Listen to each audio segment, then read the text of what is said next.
Hello everyone, welcome to our channel study with Raja Sahab. और आज हम मैराथन साइंस का सेकंड पार्ट लेकर आए हैं। तो आइए इसे देखते हैं। सबसे पहले बात कर लेते हैं हम कंटेंट्स की, जिस पर आज हम स्टडी करने वाले हैं। वो है विद्युत और चुंबक के बारे में, बल, दाब, घर्षण और उत्प्लावन के बारे में। साथ ही साथ हम डिस्कस करेंगे ऊर्जा के स्रोत के बारे में। तो चलिए इसे स्टार्ट करते हैं। सबसे पहले हम देखते हैं विद्युत। विद्युत का उपयोग सूर्य के प्रकाश की अनुपस्थिति में किया जाता है।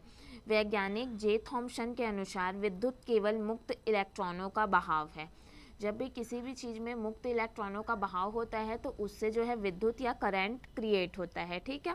किसी चालक तार में विद्युत तब तक बहती है जब तक कि इलेक्ट्रॉन जो है वो एक से दूसरे सिरे तक गति करते हैं।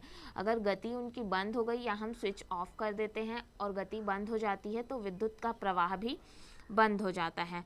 विद्युत आवेश जो होते हैं वो दो प्रकार के होते हैं। एक धनात्मक आवेश होता है और दूसरा ऋणात्मक आवेश होता है। आपको ये चीज़ याद रखना है कि विद्युत का प्रवाह हमेशा धन आवेश से ऋण आवेश की ओर होता है। विद्युत आवेश के प्रवाह की दर को हम विद्युत धारा कहते हैं।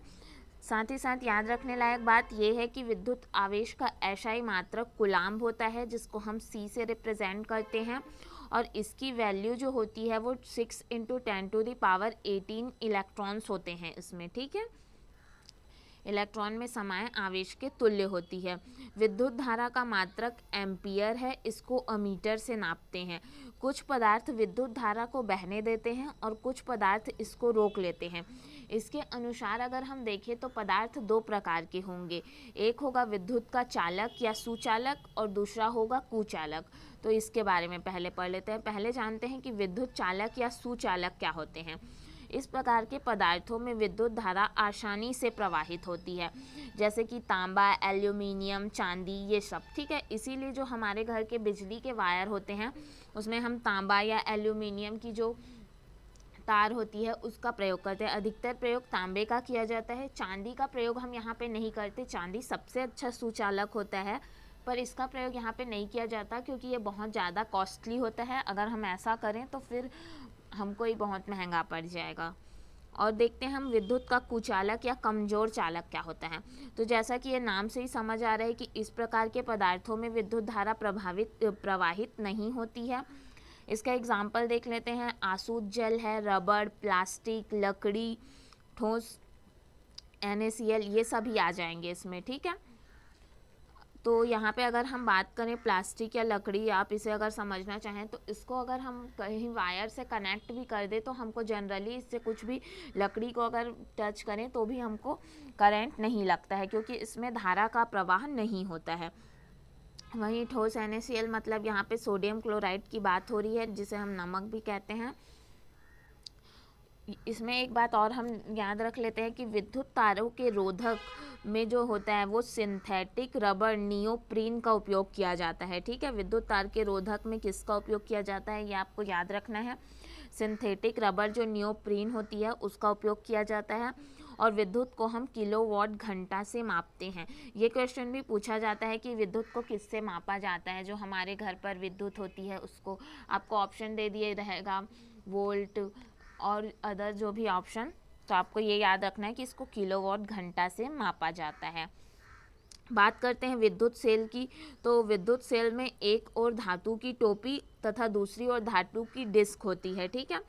ये सभी तो आप देखे हैं, आपको पता भी होगा, इसको बस हम ऐसे स्टडी कर लेते हैं। सभी विद्युत सेल के दो सिरे या टर्मिनल होते हैं। एक जो होता है धनात्मक टर्मिनल होता है और दूसरा ऋणात्मक होता है। ठीक है। विद्युत सेल में रासायनिक पदार्थ का संचय होता है। विद्युत सेल में संचय रासायनिक पदार्थों के कारण ही विद्युत धारा प्रभावित होती है। जब यह संचय खत्म हो जाता है तो सेल कार्य करना बंद कर देता है।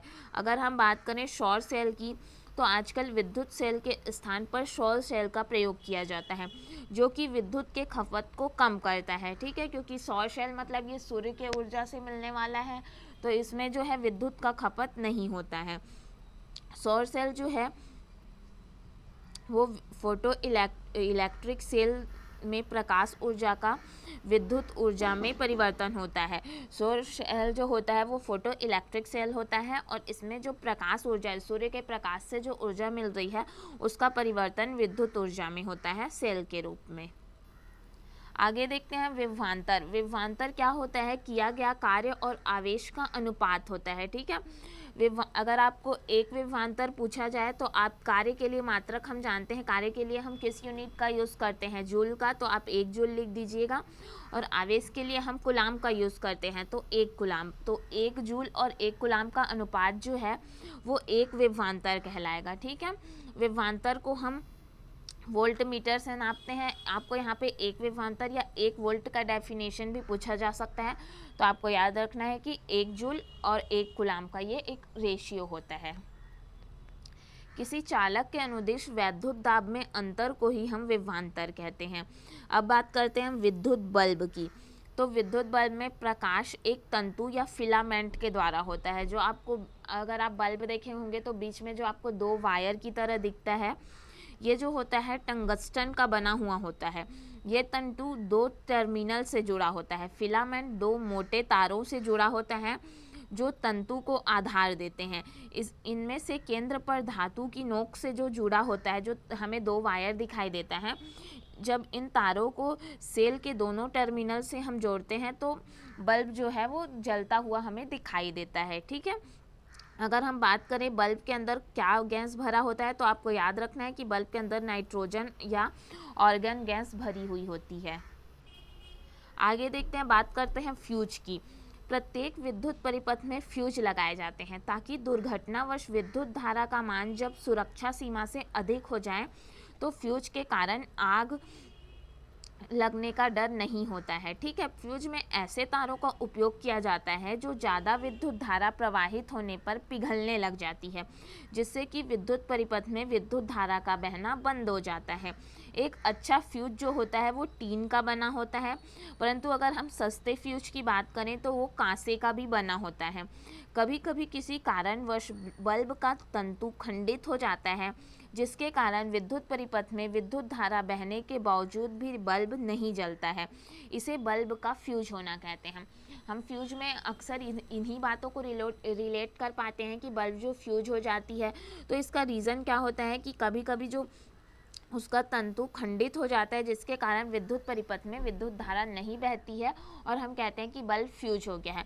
फ्यूज का उपयोग अगर हम देखें तो इसका उपयोग इसलिए किया जाता है जब कभी ऐसा कंडीशन अगर आ जाता है कि विद्युत धारा का मान जो सुरक्षा सीमा है जिसमें हम सुरक्षित रहते हैं उससे अगर अधिक बढ़ जाती है, तो अगर हम फ्यूज का यूज़ करते हैं तो इसके कारण हमें आग लगने का खतरा नहीं होता है। और इसका रीज़न भी हमने देख लिया कि यह क्यों होता है। आगे हम बात करते हैं लघु परिपथ विच्छेदक की। इसका जो है आजकल फ्यूज के स्थान पर उपयोग किया जाता है और ये फ्यूज से बेटर होता है। ठीक है, आजकल विद्युत परिपथ में फ्यूज के स्थान पर लघु परिपथ विच्छेदक का प्रयोग किया जाता है।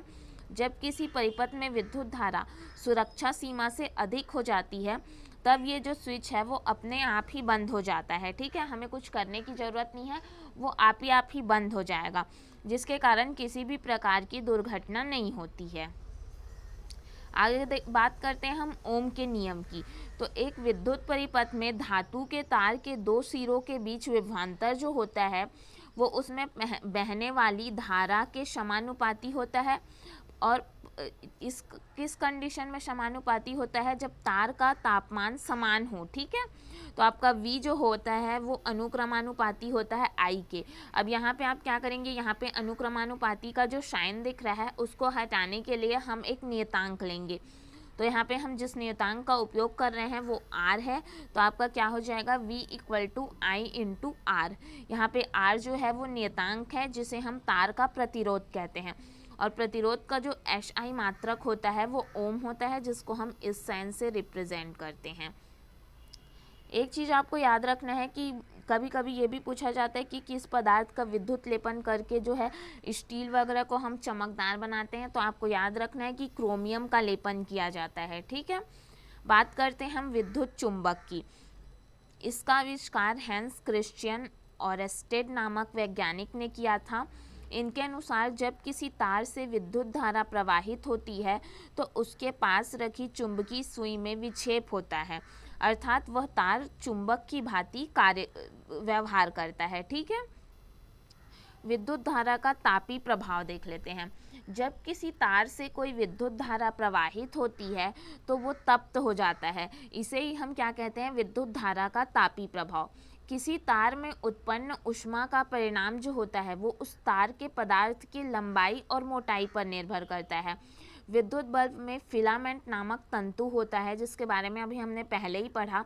जब इसमें विद्युत धारा प्रवाहित की जाती है तब यह तंतु दीप्त होकर प्रकाश देता है, वो जलता है, जिसकी वजह से हमें क्या होता है, प्रकाश मिलता है। जो बल्ब है हमारा इसी वजह से जलता है।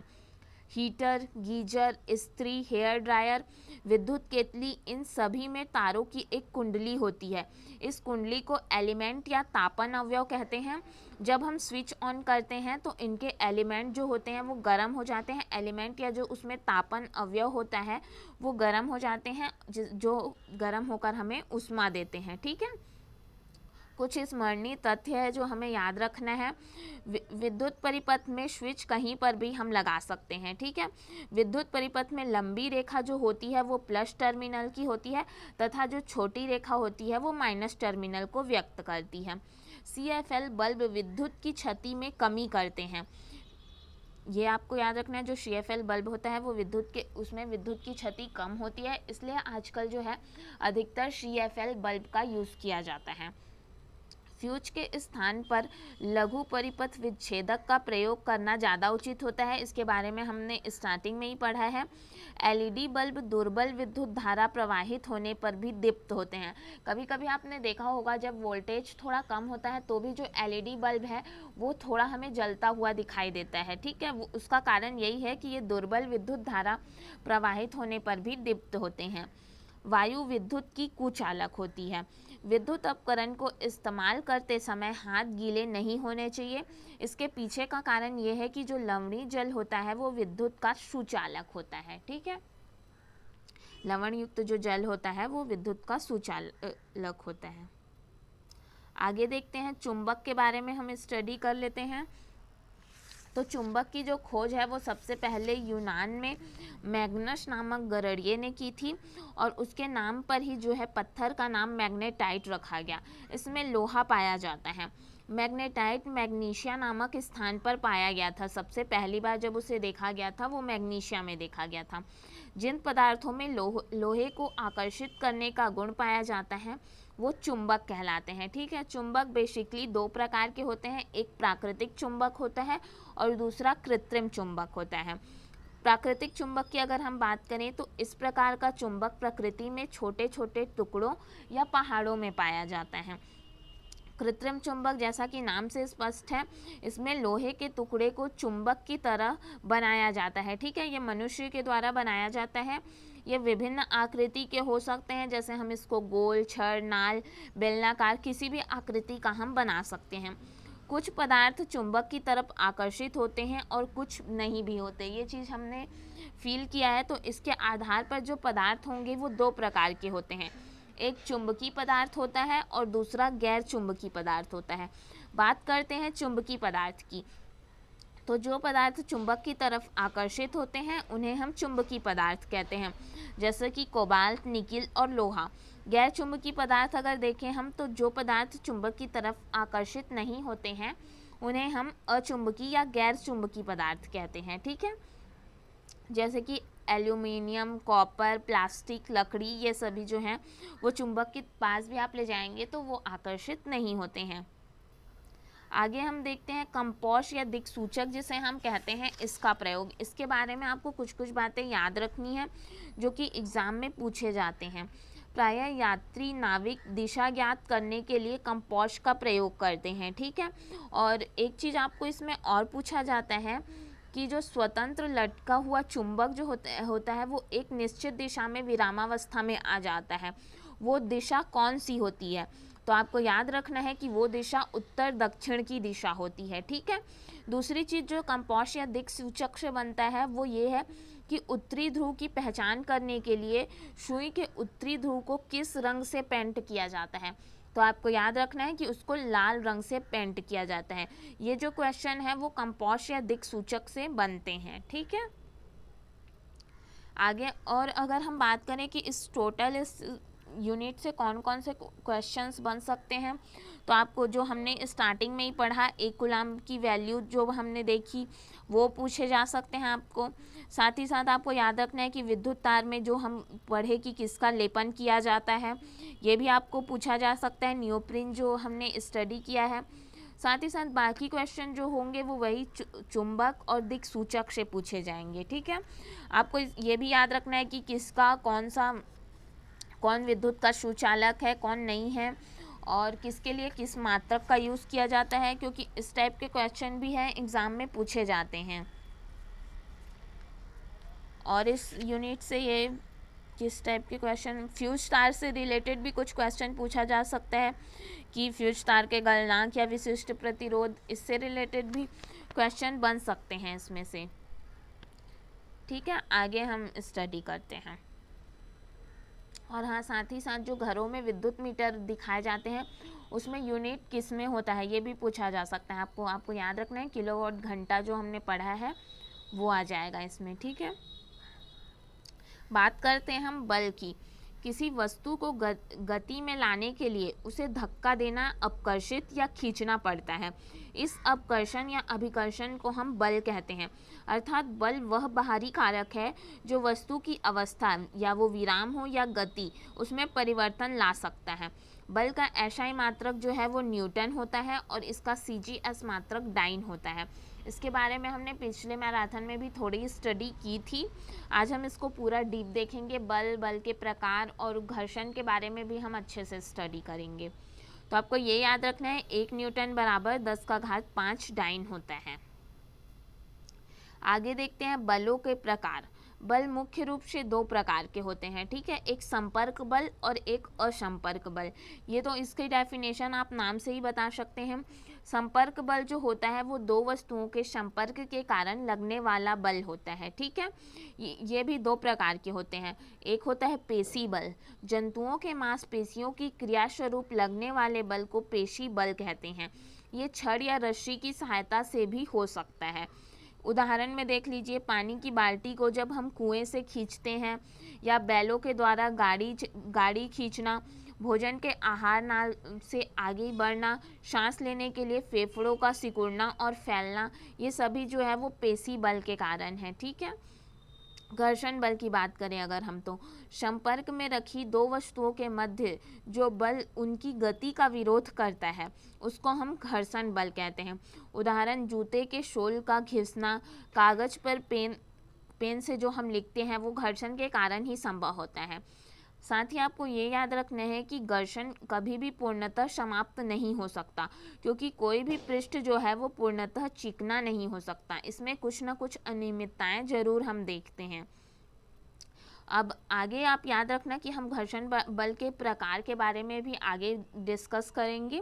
अभी हम इसकी डेफिनेशन देखें, इसको आप माइंड पे रख कर चलिए। दूसरा होता है असंपर्क बल। बगैर संपर्क में आए 2 वस्तुओं के बीच लगने वाला बल जो है वो असंपर्क बल कहलाता है। ये भी निम्न प्रकार के होते हैं। एक चुंबकीय बल होता है। 2 चुंबकीय ध्रुवों के मध्य लगने वाला बल चुंबकीय बल कहलाता है। अगर हम बात करें स्थिर वैद्युत बल की, तो एक आवेशित वस्तु द्वारा किसी दूसरी आवेशित या अनावेशित वस्तु पर लगाया गया बल स्थिर वैद्युत बल कहलाता है। अगर बात करें हम गुरुत्वाकर्षण बल की, तो ब्रह्मांड में 2 पिंडों के बीच लगने वाला आकर्षण बल गुरुत्वाकर्षण बल कहलाता है। गुरुत्वाकर्षण के बारे में भी हमने पिछले सेशन में देखा है, उसके लिए हमने इक्वेशन भी देखा था, इसलिए यहाँ पर हम इसकी सिर्फ डेफिनेशन देखेंगे। अब हम बात करते हैं 2 इम्पॉर्टेंट चीज़ जो हम सुनते रहते हैं, अभिकेंद्री बल और अपकेंद्री बल। ये क्या होते हैं? किसी वृत्ताकार पथ पर केंद्र की ओर जो बल लगता है उसको हम अभिकेंद्री बल कहते हैं, ठीक है। उदाहरण ले लीजिए, सूर्य के चारों ओर ग्रहों का गति करना, ये जो है वो अभिकेंद्री बल को दर्शाता है। वहीं किसी वृत्ताकार पथ पर केंद्र से बाहर की ओर लगने वाला जो बल होता है उसको हम अपकेंद्री बल कहते हैं। ठीक है, इसके उदाहरण में दूध से जो हम क्रीम निकालते हैं उसमें बाहर की ओर बल लगता है, मशीन से कपड़े धोना, ये सभी जो हैं वो अपकेंद्री बल के उदाहरण हैं। बात करते हैं न्यूटन के गति के नियमों की।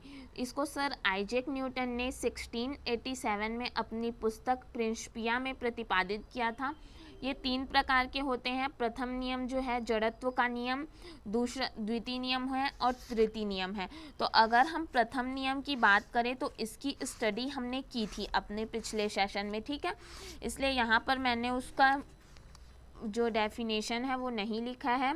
ये होता है कि इस नियम के अनुसार कोई अगर वस्तु विराम अवस्था में है तो विराम में ही रहेगी, गति की अवस्था में है तो गति की अवस्था में ही रहेगी, जब तक कि उस पर हम कोई बाह्य बल न लगाएं। इसके हम एग्जाम्पल भी देखे थे अपने पिछले सेशन में। बात करते हैं हम द्वितीय नियम की। तो इस नियम के अनुसार किसी वस्तु पर आरोपित बल उस वस्तु के द्रव्यमान तथा बल की दिशा में जो उत्पन्न त्वरण होता है उसके गुणनफल के बराबर होता है। ठीक है, F is equal to m into a. यहाँ पे m जो है वो द्रव्यमान है और a जो है वो इस दिशा में उत्पन्न त्वरण है। इस नियम ने संवेग की धारणा को प्रस्तुत किया था। अब संवेग क्या होता है ये जान लेते हैं। किसी गतिमान वस्तु के द्रव्यमान और वेग के गुणनफल को उस वस्तु का हम संवेग कहते हैं। P is equal to m into v. P से हम संवेग को डिनोट करते हैं, m जो है वो द्रव्यमान को दिखा रहे हैं और v जो है वो वेग को बता रहा है। ठीक है, अगर हम संवेग की बात करें तो ये सदिश राशि है, इसकी दिशा भी वही होगी जिस दिशा में वेग रहेगा। ठीक है, इसका SI मात्रक जो होता है वो किलोग्राम मीटर पर सेकेंड होता है। इसके उदाहरण देख लीजिए। गाड़ियों में स्प्रिंग और शॉक एग्जॉबर लगाए जाते हैं ताकि जो झटका है वो कम लगे। ठीक है, अधिक गहराई तक जब हम कील को गाड़ने के लिए भारी हथौड़े का उपयोग करते हैं। गेंद को कैच करते समय क्रिकेट खिलाड़ी सहित अपने हाथ को भी पीछे की ओर खींच लेता है ताकि संवेग परिवर्तन की जो दर है वो कम हो जाए और उससे जो है चोट का एहसास ना हो। ठीक है, इस वजह से होता है। ये जो थे वो द्वितीय नियम के कुछ उदाहरण थे। आगे हम देखते हैं तृतीय नियम क्या होता है, जिसे हम प्रतिक्रिया का नियम भी कहते हैं। ठीक है, इस नियम के अनुसार प्रत्येक क्रिया के बराबर परंतु विपरीत दिशा में प्रतिक्रिया होती है। ठीक है, इसके अनुसार बल जो है वो सदैव युगल रूप में होते हैं। एक तरफ अगर क्रिया हो रही है तो दूसरी तरफ प्रतिक्रिया होगी। किसी एक बल का अस्तित्व इसमें संभव नहीं है। उदाहरण देख लीजिए इसके कि तैरने के लिए पानी को पीछे की ओर जो ढकेलते हैं वो इसी वजह से होता है। ठीक है, क्योंकि प्रत्येक क्रिया के बराबर और विपरीत प्रतिक्रिया लगती है, जिसके कारण ही जो है हम हाथ को पीछे की ओर करते हैं तो हमारा तैरना पॉसिबल होता है। नाव खेने के लिए बांस से जमीन को दबाना, बंदूक से गोली छोड़ते समय पीछे की ओर जो झटका लगता है वो भी इसी वजह से होता है।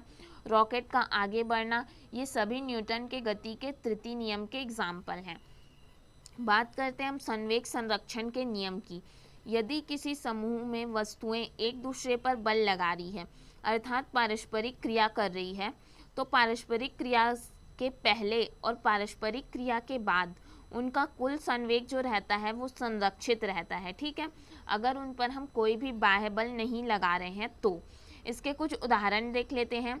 जब बराबर संवेग वाली दो गेंद आपस में टकराती है तो अचानक से रुक जाती है, ये संवेग संरक्षण के कारण होता है।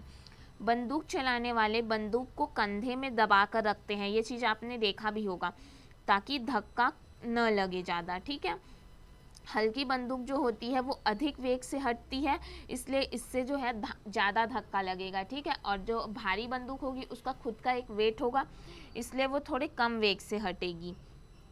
रॉकेट ईंधन की दहन से पैदा हुई गैस जो है वो बाहर की ओर निकलती है, जो कि रॉकेट को धकेलने का कार्य करती है, जिससे कि रॉकेट आगे बढ़ता है। बात करते हैं हम दाब की। तो किसी सतह के प्रति इकाई क्षेत्रफल पर कार्य कर रहा बल जो है वो दाब कहलाता है। अर्थात दाब जो होता है वो बल और क्षेत्रफल का एक अनुपात होता है। ठीक है, यह एक अदिश राशि है। इसका SI मात्रक न्यूटन मीटर या फिर पास्कल होता है। क्षेत्रफल जितना बड़ा होगा दाब उतना ही कम होगा। इस चीज़ का एक एग्जाम्पल आप देखिएगा, ये भी क्वेश्चन में पूछे गए हैं। इसलिए जो कुली होते हैं वो भारी बोझ को उठाने के लिए सिर पर एक कपड़े का गोला लपेट लेते हैं, ठीक है, क्योंकि इसमें क्या होता है, यहाँ पे बोला है क्षेत्रफल जितना बड़ा होगा दाब उतना ही कम होगा। इससे क्या होगा, जो सामान है और वो जो कपड़े का गोला लगाते हैं, मतलब सिर के ऊपर कपड़े का गोला रखते हैं, तो उनके बीच क्या होता है, एक गैप हो जाता है, ठीक है। इस वजह से जो कुली है वो एक बोझा उठाने के लिए सिर पर एक कपड़े को गोल लपेट लेते हैं, क्योंकि क्षेत्रफल जितना कम होगा दाब उतना ही अधिक होगा। काटने और सुराख करने वाले जो औजार होते हैं उनके किनारे को हमेशा तीक्ष्ण रखा जाता है, ये भी इसी वजह से है। आगे हम देखते हैं द्रवों में दाब। द्रवों में दाब जो है वो उनके भार के कारण होता है। ये बर्तन के आकार या आकृति पर निर्भर नहीं करता। द्रव के भीतर गहराई बढ़ने से द्रव का दाब जो है वो बढ़ता है, क्योंकि गहराई के बढ़ने से ऊपर के द्रव का भार क्या होगा, बढ़ते जाएगा, ठीक है। द्रव समान गहराई पर समान दाब डालते हैं। द्रव का घनत्व जितना ही अधिक होगा उसका दाब किसी गहराई पर उतना ही अधिक होगा। जिस द्रव पर दाब बढ़ता है तो उसका क्वथनांक जो है वो भी, उसका मान भी बढ़ता है। ये क्वेश्चन भी पूछे गए हैं कि किसी द्रव पर जब दाब बढ़ता है तो उसका क्वथनांक आपको ऑप्शन दे दिए जाएंगे, बढ़ता है, घटता है, अपरिवर्तित रहता है, इस टाइप के। तो आपको याद रखना है तब के कंडीशन में उसका क्वथनांक जो है वो बढ़ता है। गैस जिस बर्तन पर रखी जाती है उनकी दीवारों पर वो दाब डालती है। बात करते हैं हम वायुमंडलीय दाब की। वायु द्वारा लगाए गए दाब को वायुमंडलीय दाब कहते हैं। इसको बार में नापा जाता है। एक बार बराबर 10⁵ न्यूटन मीटर का स्क्वायर होता है। पृथ्वी की सतह से ऊपर जाने पर वायुमंडलीय दाब घटते जाता है। इसलिए हमने ये देखा है कि पहाड़ों पर जो खाना बनाने में कठिनाई होती है, इसका कारण ये है कि पानी जो है वो उबल नहीं पाता, ठीक है, क्योंकि दाब घटने से जो पानी का क्वथनांक है वो कम हो जाता है। वायुमंडलीय दाब को बैरोमीटर से नापा जाता है, ये चीज़ भी आपको याद रखना है। वायुमंडल पर हमेशा 16,000 किलोग्राम का दबाव डालता है, ठीक है, परंतु हमारे शरीर के अंदर का दाब जो है वो वायुमंडलीय दाब को निरस्त कर देता है, इसलिए ये दाब हमको महसूस नहीं होता। लेकिन जो है वायुमंडल जो है वो हम पर इतना 16,000 किलोग्राम का दबाव डालता है। आगे देखते हैं घर्षण बल के प्रकार। घर्षण बल जो है वो 3 प्रकार के होते हैं। हमने कहा था कि इससे आगे हम इसकी डिस्कशन करेंगे करके, तो चलिए इसके ऊपर स्टार्ट करते हैं, क्योंकि इससे भी क्वेश्चन पूछे जाते हैं। स्थैतिक घर्षण बल जब किसी वस्तु के सतह पर वस्तु को सतह पर खिसकने के लिए जो बल लगाया जाता है, और यदि वस्तु अपने स्थान से नहीं खिसके तो ऐसे दोनों सतह के मध्य लगने वाला बल जो है वो स्थैतिक घर्षण बल कहलाता है, ठीक है। इसका परिणाम लगाए गए बल के बराबर एवं बल की दिशा के विपरीत होता है। अगर हम बात करें सर्पी घर्षण बल की, तो जब कोई वस्तु किसी सतह पर सरकती है तो सरकने वाली वस्तु तथा उस सतह के बीच लगने वाला घर्षण बल सर्पी घर्षण बल कहलाता है। लोटनिक घर्षण बल जब एक वस्तु किसी दूसरी वस्तु के सतह पर लुढ़कती है तो दोनों वस्तुओं के सतहों के बीच लगने वाला घर्षण बल लोटनिक घर्षण बल कहलाता है। आप ये चीज़ जो क्रम आपको दिया है वो आपको याद रखना है। मान के आधार पर घर्षण बल सबसे पहले स्थैतिक, फिर सर्पी, फिर लोटनिक होता है, ठीक है। ठोस ठोस के बीच लगने वाला, उसके बाद द्रव द्रव के बीच, और उसके बाद वायु और ठोस के बीच। ये क्वेश्चन पूछा गया था कि सबसे अधिक जो घर्षण बल होता है वो किस में होता है, तो आपको याद रखना है कि स्थैतिक घर्षण में, ठीक है। आपको ऑप्शन दे दिए जाएंगे कि किस में घर्षण बल सबसे ज़्यादा होता है, स्थैतिक में, सर्पी में, लोटनिक में। तो आपको बताना है कि स्थैतिक में सबसे अधिक होता है। घर्षण बल के लाभ, इस बल के कारण ही हम चल पाते हैं, इस बल के कारण ही हम लिख पाते हैं, इस बल के कारण ही हाथ जो रगड़ते हैं हम, तो जो हाथ गर्म होता है वो उनके बीच में, दोनों हाथों के बीच घर्षण के कारण ही होता है। इस बल के कारण ही माचिस की तीली रगड़ने पर जल उठती है। इस बल के कारण ही भवनों का निर्माण होता है। घर्षण से कुछ कुछ हानि भी है, अब लाभ है तो उसके हानि भी होंगे ही।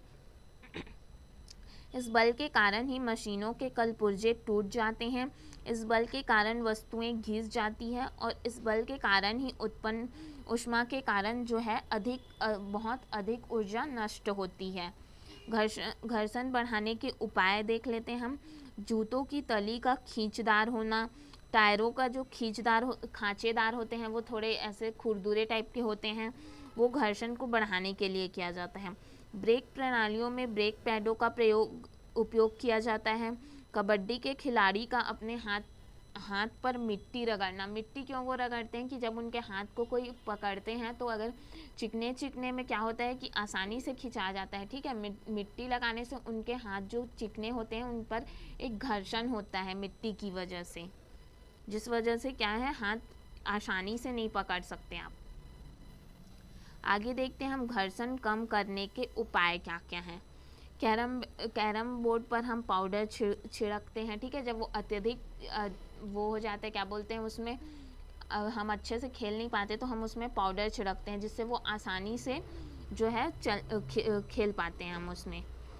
दरवाज़ों के कब्जों में हम तेल डालते हैं, ये सब कम करने के उपाय हैं, ठीक है। अगर घर्षण बल अधिक हो गया है तो हम कम करने के लिए क्या करते हैं, वहाँ पे तेल डालते हैं, जिससे कि आसानी से जो है वो दरवाजे जो जाम रहते हैं वो ठीक हो जाते हैं। मशीनों में हम स्नेहक, तेल, ग्रीज, ग्रेफाइट का प्रयोग करते हैं। जिन मशीनों में स्नेहक वर्जित होता है वहाँ वायु की गद्दी का उपयोग करना, मशीनों की में बॉल बेयरिंग का उपयोग करना, वस्तुओं में रोलर पहियों का उपयोग करना, ये सभी जो है वो घर्षण को कम करने के उपाय हैं। तरल पदार्थों में जो घर्षण लगता है, ठीक है, तरल के अंतर्गत द्रव और गैस आते हैं, इनके बीच जो घर्षण लगता है उसकी हम बात कर लेते हैं। तरल पदार्थों द्वारा लगाए गए घर्षण बल को कर्षण भी कहते हैं। किसी तरल पर लगने वाले घर्षण बल उसकी तरल के सापेक्ष गति पर निर्भर करते हैं। इसको एग्जाम्पल कुछ देख लेते हैं। मछलियों और पक्षियों का शरीर इस प्रकार होता है कि वे घर्षण बल पर पार पा सकें, ठीक है। अगर वो पार नहीं पा सकेंगे तो उनको बहुत सारी कठिनाइयाँ होंगी। सभी वाहनों के डिज़ाइन इस प्रकार बनाए जाते हैं कि जो तरल घर्षण है, जो द्रवों और गैस के बीच लगते हैं, वो कम हो। बात करते हैं हम उत्प्लावन बल की, जो कि बहुत इम्पॉर्टेंट है। जब हम किसी वस्तु को पानी में डुबाते हैं तब उस वस्तु पर पानी के द्वारा ऊपर की ओर एक बल लगता है, जिसे हम उत्प्लावन बल या उत्क्षेप बल कहते हैं।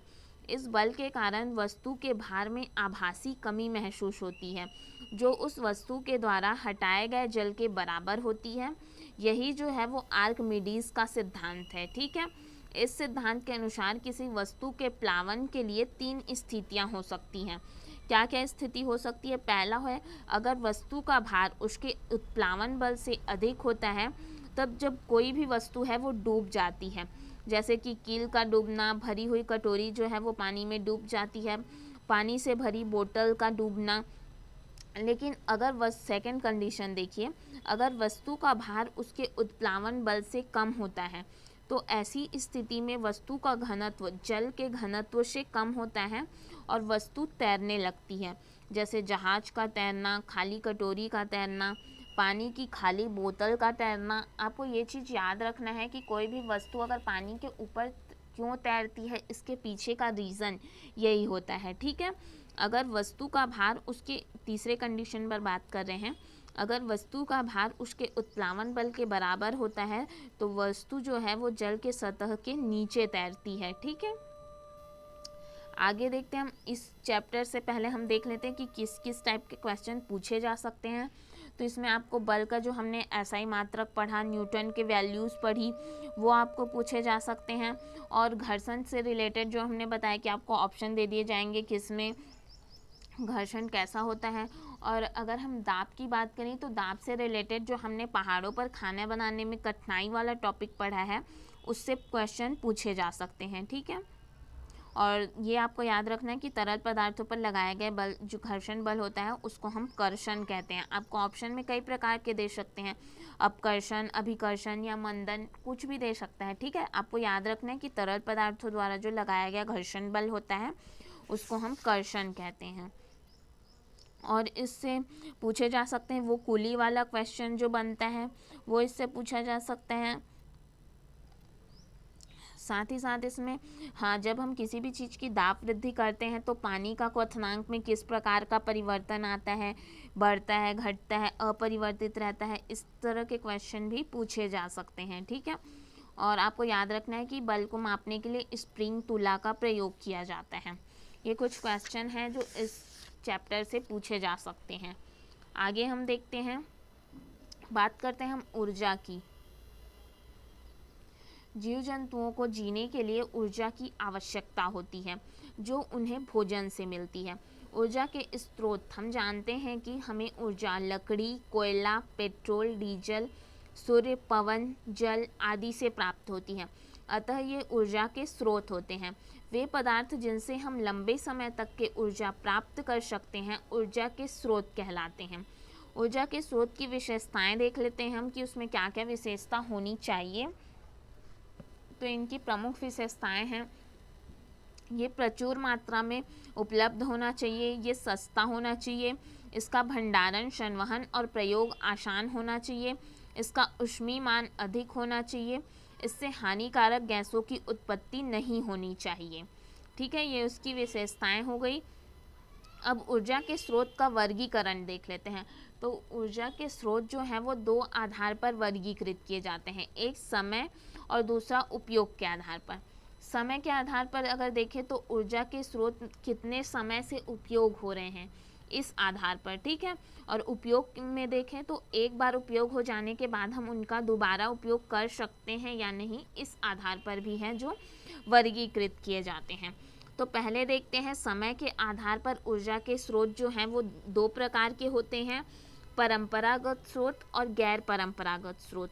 अगर हम परंपरागत स्रोत की बात करें तो इनका उपयोग बहुत समय से होता आ रहा है। वहीं गैर परंपरागत जो है वो इनका उपयोग कुछ समय से ही हो रहा है। और परंपरागत का उदाहरण है कोयला और पेट्रोल, और गैर परंपरागत का उदाहरण है सौर ऊर्जा, गैस, भूतापी ऊर्जा, ज्वारीय ऊर्जा और परमाणु ऊर्जा, ये सभी आ जाएंगे। ठीक है, बात करते हैं उपयोग के आधार पर ऊर्जा स्रोत दो प्रकार के होते हैं, एक नवीकरणीय या अक्षय ऊर्जा और अनवीकरणीय। ठीक है, दो प्रकार के होते हैं। बात करते हैं नवीकरणीय की, तो ये एक बार उपयोग होने के बाद दोबारा भी उपयोग हो सकते हैं, जैसा कि ये नाम से ही स्पष्ट है।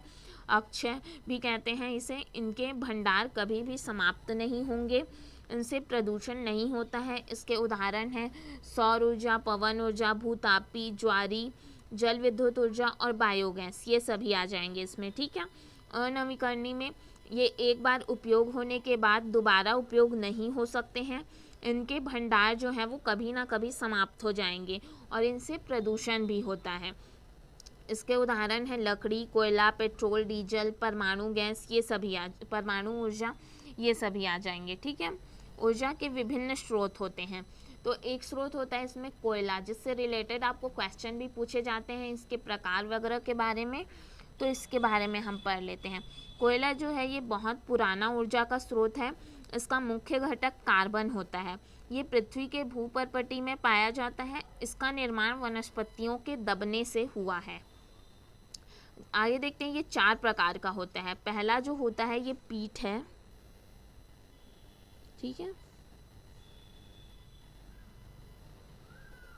ये आप एडिट करते नहीं बना है, आप याद रखना है, ये फर्स्ट वाला जो है वो पीट है। ठीक है, और सेकंड जो है वो लिग्नाइट होता है, जो भूरा कोयला होता है। उसके बाद बिटुमिनस या बिटुमेन कहते हैं हम जिसे, जो घरेलू कोयला होता है। और जो लास्ट है वो एंथ्रेसाइट, सख्त कोयला होता है। ठीक है, पीट जो है वो सबसे घटिया कोयले में आता है और एंथ्रेसाइट सबसे बढ़िया कोयला होता है। आपको ये भी याद रखना कि कौन सा सबसे अच्छा होता है और कौन सा सबसे बेकार। तो सबसे ज़्यादा प्रयोग की अगर हम बात करें तो बिटुमिनस कोयले का प्रयोग होता है। अब कोयले का उपयोग देख लेते हैं। तो इसका उपयोग खाना पकाने के लिए होता है। इसका उपयोग ताप बिजली घरों में होता है। इससे कोल तार और कोल गैस प्राप्त किया जाता है। कोयले के प्रकार और इसमें कार्बन की मात्रा देख लेते हैं। तो सबसे पहले पीट जो कोयला होता है इसमें कार्बन की मात्रा 30% होती है। लिग्नाइट में 38 से 40% के बीच होती है। बिटुमिनस में 65 से 70% तक होती है और एंथ्रेसाइट में 94 से 98% के बीच होती है। ठीक है, बात करते हैं पेट्रोलियम या कच्चे तेल की। ये गाढ़े रंग का काला बदबूदार द्रव होता है। यह जमीन के नीचे वनस्पतियों और जीव जंतु के दबने से बनता है। इससे कई सारे उत्पाद मिलते हैं, जैसे कि मोम, स्नेहक मतलब ग्रीस, डीजल, पेट्रोल, मिट्टी का तेल, पेट्रोल और गैस, ये सभी जो है इसको जो है काला तरल सोना भी कहा जाता है। ठीक है, आपको ये चीज़ याद रखना है। इससे उत्पाद प्राप्त करने के लिए इसको रिफाइनरी, तेल शोधन कारखाना, परिष्करण शाला में भेजा जाता है, जहां प्रभाजी आसवन के द्वारा इससे विभिन्न उत्पाद प्राप्त किए जाते हैं। आपको याद रखना है कि पेट्रोलियम का उत्पादन जो है वो प्रभाजी आसवन के द्वारा होता है। ठीक है, नेक्स्ट देखते हैं प्राकृतिक गैस। ये तेल कूपों, तेल के कुएं से पेट्रोलियम के साथ प्राप्त होती है। ये कुछ तेल कूपों से केवल प्राकृतिक गैस ही निकलती है। ठीक है, इनका मुख्य संघटक जो है वो मीथेन होता है, जो कि इसमें 90% होता है। बात करते हैं द्रवित पेट्रोलियम गैस की। इसका यूज़ जो है वो हम अपने रसोई घरों में करते हैं, LPG भी कहते हैं इसे। यह दाब पर द्रवित की गई पेट्रोलियम गैस होती है। इसका मुख्य संघटन जो है वो ब्यूटेन होता है। आपको ये चीज़ याद रखनी है, ये पूछा जा सकता है। इसमें एथेन और प्रोपेन गैस भी होते हैं। ये रंगहीन, गंधहीन और ज्वलनशील होता है। आगे देखते हैं इसके रिसाव का पता के लिए हम इसमें इथाइल मरकेप्टन नामक दुर्गंध युक्त यौगिक मिला सकते हैं। इससे प्रदूषण नहीं होता है। बात करते हैं संपीड़ित प्राकृतिक गैस की। ये प्राकृतिक गैस को उच्च दाब पर दबाने से प्राप्त होती है। इसका मुख्य घटक जो है वो मीथेन है। यह वाहन में ईंधन के रूप में प्रयोग की जाती है। इससे प्रदूषण नहीं होता है। इसके पीछे का कारण ये है कि इसके जलने पर धुआं नहीं निकलता और इसका उपयोग उद्योगों में भी किया जाता है। बात करते हैं जीवाश्म ईंधन की। तो वे ईंधन जो पृथ्वी के अंदर पौधे और जानवरों के अवशेष पर ताप और दाब के प्रभाव से बनते हैं, जीवाश्म ईंधन कहलाते हैं। इनको बनाने में हजारों साल लग जाते हैं। यह औषधि चट्टानों में पाए जाते हैं। इनका जो संग्रहण है वो एक दिन में खत्म हो सकता है, इसलिए हमें इनका उपयोग उचित रूप से करना चाहिए और इन्हें वेस्ट बिल्कुल भी नहीं करना चाहिए। अगर ये चीज़ आपको याद रखना है कि कोयला, पेट्रोलियम और प्राकृतिक गैस जो है वो जीवाश्म ईंधन है। बात करते हैं जल विद्युत या पन बिजली ऊर्जा की। तो नदियों के ऊपर बांध बनाकर जल को इकट्ठा किया जाता है और इकट्ठे किए हुए जो जल को है हम टरबाइन पर गिराते हैं, जिससे कि टरबाइन जो है वो चलने लग जाती है और इससे बिजली का उत्पादन होता है। जल विद्युत के लाभ देख लेते हैं। ये सस्ता होता है, इससे किसी भी प्रकार का प्रदूषण नहीं होता और ये ऊर्जा का नवीकरणीय स्रोत है। बात करते हैं सौर ऊर्जा की। तो सूर्य की ऊष्मा और प्रकाश हमें सौर ऊर्जा प्रदान करती है। सौर ऊर्जा को सौर सेलों द्वारा विद्युत ऊर्जा में बदला जाता है। ठीक है, हमने ये चीज़ पहले भी पढ़ा कि सौर सेल जो होते हैं उनमें जो रासायनिक पदार्थ भरे हुए होते हैं उनका विद्युत ऊर्जा में परिवर्तन होता है। आपको ये चीज़ भी याद रखना है सौर ऊर्जा से रिलेटेड और सेल से रिलेटेड।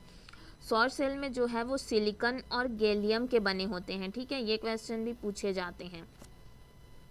ये उष्णकटिबंधीय देशों के लिए अत्यंत उपयोगी है, क्योंकि इन देशों में जो है वो सौर ऊर्जा प्रचुर मात्रा में उपलब्ध होती है, तो ये उनका आसानी से उपयोग कर सकते हैं।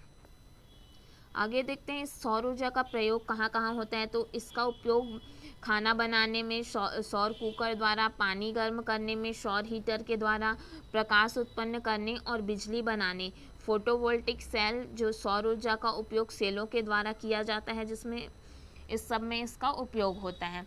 सौर ऊर्जा के लाभ की अगर बात करें तो ये एक नवीकरणीय ऊर्जा स्रोत है जो कि समाप्त नहीं होगा।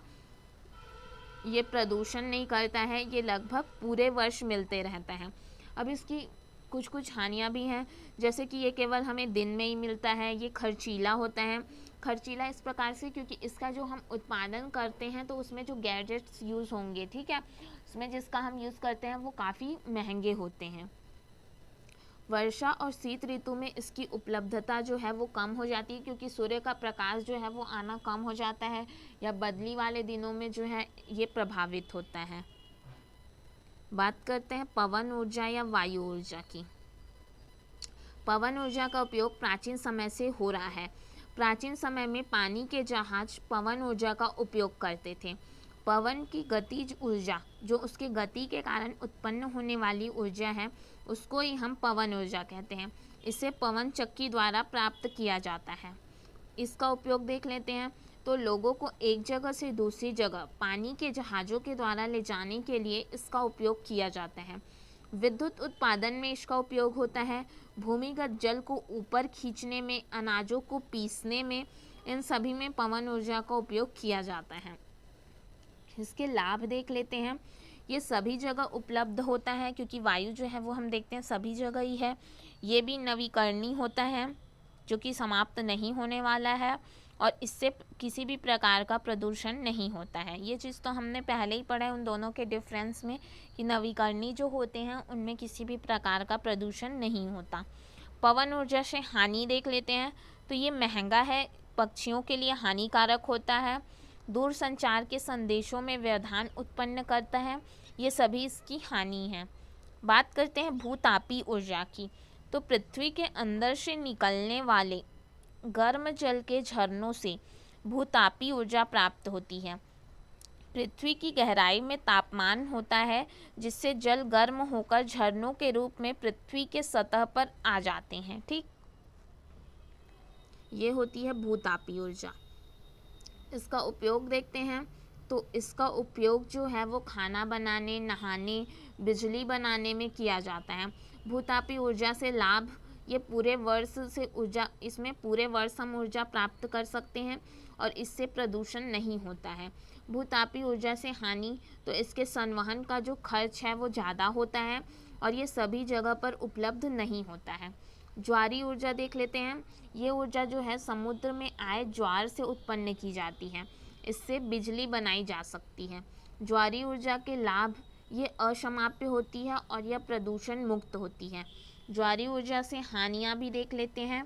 इससे समुद्री जीवों को नुकसान पहुंचता है और इसके उत्पादन में कठिनाई आती है। बात करते हैं बायोगैस या गोबर गैस की। तो बायोगैस जैविक अवशेष, गोबर और रसोई के अपशिष्ट पदार्थों के बैक्टीरिया के द्वारा अपघटन से प्राप्त होती है। इन पदार्थों का अपघटन ऑक्सीजन के बिना ही होता है। इन पदार्थों के अपघटन से मीथेन जो है वो 60 से 65%, कार्बन डाइऑक्साइड 25 से 30% और हाइड्रोजन जो है वो 5 से 10% निकलती है। इसका उपयोग अगर हम देखें तो खाना बनाने में और जैव खाद में इसका उपयोग होता है। साथ ही साथ इसका उपयोग ट्यूबवेल को चलाने में भी किया जाता है। इसके लाभ देख लेते हैं। ये सस्ता होता है, प्रदूषण मुक्त होता है, ये उपयोग में भी आसान होता है, सर्वव्यापी है, इसको हम सभी जगह प्राप्त कर सकते हैं। इसको लकड़ी और जीवाश्म, इसमें जो है वो लकड़ी और जीवाश्म ईंधन की बचत होती है इससे। बायोगैस से हानि देख लेते हैं। तो मीथेन और कार्बन डाइऑक्साइड गैस निकलने के कारण हरितगृह प्रभाव होता है और इसके लिए नियमित रखरखाव की ज़रूरत होती है। बड़े शहरों में गोबर की प्रचुर मात्रा नहीं मिलती है, इसलिए वहाँ इसको लगाना उचित नहीं होता है। आगे बात करते हैं बायोडीजल की। तो काकीनाडा जो आंध्र प्रदेश में है, वहाँ देश का पहला बायोडीजल संयंत्र लगाया गया था। इस टाइप के क्वेश्चन भी बनते हैं, आपको ये याद रखना है। साथ ही साथ ये मोस्ट इम्पॉर्टेंट है कि ये जेट्रोफा मतलब रतन जोत के पौधे के बीज से प्राप्त किया जाता है। ठीक है, नाम आप याद रखिएगा। परमाणु ऊर्जा या नाभिकीय ऊर्जा की बात करते हैं। इसे नाभिकीय रिएक्टरों में यूरेनियम और थोरियम धातु के नाभिकीय विखंडन द्वारा प्राप्त किया जाता है। इसमें अत्यधिक मात्रा में बिजली उत्पादित की जा सकती है। ये बहुत खर्चीली है और प्रदूषण पैदा करती है। इसमें एक्स किरण और वाई किरण होती हैं, जिसको हम गामा किरणें कहते हैं, जो कि अत्यंत हानिकारक होती है हमारे शरीर के लिए, जिनसे आनुवांशिक विषमताएं उत्पन्न हो सकती है और कैंसर जैसी बीमारियां भी होती हैं, क्योंकि ये किरणें जो हैं वो शरीर के लिए बहुत ज़्यादा हानिकारक होती हैं। भारत के कुछ प्रमुख केंद्र देख लेते हैं हम।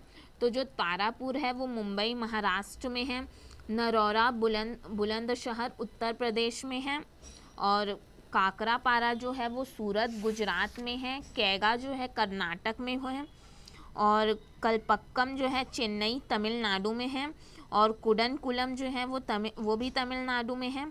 वहीं अगर बात करें रावत भाटा की तो वो कोटा राजस्थान में है। ठीक है, ये कुछ प्रमुख परमाणु केंद्र हैं। कुछ अन्य ईंधन देख लेते हैं, क्योंकि ये ईंधन और इनके अवयव जो हैं वो एग्ज़ाम में पूछे जाते हैं कई बार कि इनके अवयव क्या हैं। तो बात करते हैं कोल गैस की।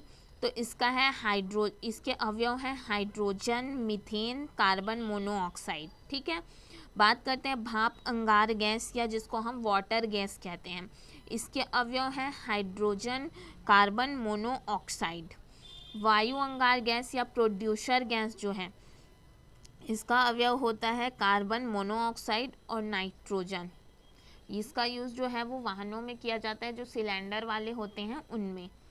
मार्स गैस जो होती है, इसका जो अवयव है वो मीथेन होता है। ठीक है, ये कुछ ईंधन और इसके अवयव हैं, क्योंकि इस टाइप के भी क्वेश्चन पूछ दिए जाते हैं। रॉकेट में प्रयोग होने वाली ऊर्जा के स्रोत क्या हैं, ये देख लेते हैं हम। तो द्रवित ऑक्सीजन या द्रवित हाइड्रोजन या हाइड्रोजन परऑक्साइड, जिसका जो फॉर्मूला होता है H2O2 होता है, ये रॉकेट में प्रयोग होने वाली ऊर्जा के स्रोत हैं। ठीक है, अब इस यूनिट से जो है किस टाइप के क्वेश्चन आपको पूछे जा सकते हैं कि प्रभावी जो आश्वन हमने पढ़ा वो किससे संबंधित है, किसके निर्माण से संबंधित है, ये आपको पूछा जा सकता है। और मार्स गैस में क्या होता है मुख्य रूप से, ठीक है, अभी हमने पढ़ा वो चीज़ भी आपको पूछा जा सकता है। ठीक, तो आपको बताना है कि इसमें मीथेन होता है। और साथ ही साथ पेट्रोलियम से और क्या क्या उसके उत्पाद हैं जो हमने पढ़े थे, स्नेहक, गैस, मोम, ये सभी जो उत्पाद प्राप्त किए जाते हैं वो चीज़ भी आपको याद रखना है। और साथ ही साथ आपको ये पूछा जा सकता है कि जो हमने कोयला की सबसे बढ़िया और सबसे घटिया, जो एंथ्रेसाइट था सबसे बढ़िया था, और जो सबसे घटिया कोयला था पीट कोयला, ये चीज़ भी आपको पूछे जा सकते हैं। ठीक है, और पेट्रोलियम के उत्पाद भी आपको याद रखने हैं। इससे और किस टाइप के भूतापी ऊर्जा एक वैकल्पिक ऊर्जा का स्रोत है। इस ऊर्जा के सर्वाधिक संभव क्षेत्र कौन से हो सकते हैं, किस क्षेत्र में हम प्राप्त कर सकते हैं, जो हमने पढ़ा है ये चीज़ें आपको पूछी जा सकती है। और ऊर्जा के नवीकरणीय संसाधन, अनवीकरणीय, ये चीज़ भी आपको पूछा जा सकता है। आपको ऑप्शन में दे दिए जाएंगे कुछ कुछ चीज़ें, तो इसमें कौन सा जो है वो नवीकरणीय संसाधन है, कौन सा नहीं है, ये चीज़ आपको पूछ सकते हैं। ठीक है, और मार्स गैस जो है ये इम्पॉर्टेंट है, इससे क्वेश्चन यूपी टेट में भी पूछा गया था। और बाकी वही पेट्रोलियम से रिलेटेड ही, प्रोड्यूसर गैस में किस चीज़ का मिश्रण होता है, तो ये चीज़ भी आपको याद रखना है। इसमें कार्बन मोनोऑक्साइड और नाइट्रोजन होता है। अगर सूत्र के रूप में दिया जाएगा तो कार्बन मोनोऑक्साइड का CO देगा और नाइट्रोजन। इसमें कंफ्यूज करने के लिए आपको ऑप्शन में CO2 भी दिया जा सकता है। ठीक है, इसलिए आपको याद रखना है कि इसमें मैंने बताया कि कौन से ईंधन के क्या क्या अवयव हैं। और ये क्वेश्चन भी बहुत इंपॉर्टेंट है कि बायोडीजल जो है वो किससे तैयार किया जाता है, तो आपको याद रखना है जेट्रोफा जो होता है उससे, ये जिसे हम रतन जोत का बीज कहते हैं, इससे ये तैयार किया जाता है। और सौर सेल से रिलेटेड पूछा जा सकता है कि सौर सेल द्वारा किस ऊर्जा को विद्युत ऊर्जा में हम बदलते हैं, तो हमको याद रखना है कि सौर सेल में कुछ रासायनिक पदार्थ होते हैं, इसलिए हम इसमें जो रासायनिक ऊर्जा होती है उसको हम बदलते हैं। ठीक है, और अगर आपको ऑप्शन में अगर आपको साथ ही प्रकाश ऊर्जा दिया है तो आपका राइट ऑप्शन पहले प्रकाश हो जाएगा। ठीक है, क्योंकि हम प्रकाश ऊर्जा को विद्युत ऊर्जा में बदल रहे हैं। अगर प्रकाश ऑप्शन में नहीं रहेगा तब आपको रासायनिक ऊर्जा की तरफ सोचना है कि उसमें पदार्थ संचित रहते हैं टाइप का। लेकिन अगर आपको ऑप्शन में प्रकाश ऊर्जा दिख गया तो वो आपका राइट आंसर हो जाएगा। ठीक है, इस टाइप के कुछ क्वेश्चन हैं जो इस यूनिट से पूछे जा सकते हैं। ये टोटल कुछ चैप्टर्स थे साइंस के जिसके बारे में हमने डिस्कस किया है। अगर आपको ये वीडियो ज़रा सा भी यूज़फुल लग रहा है तो प्लीज़ आप इसे लाइक और शेयर कीजिए।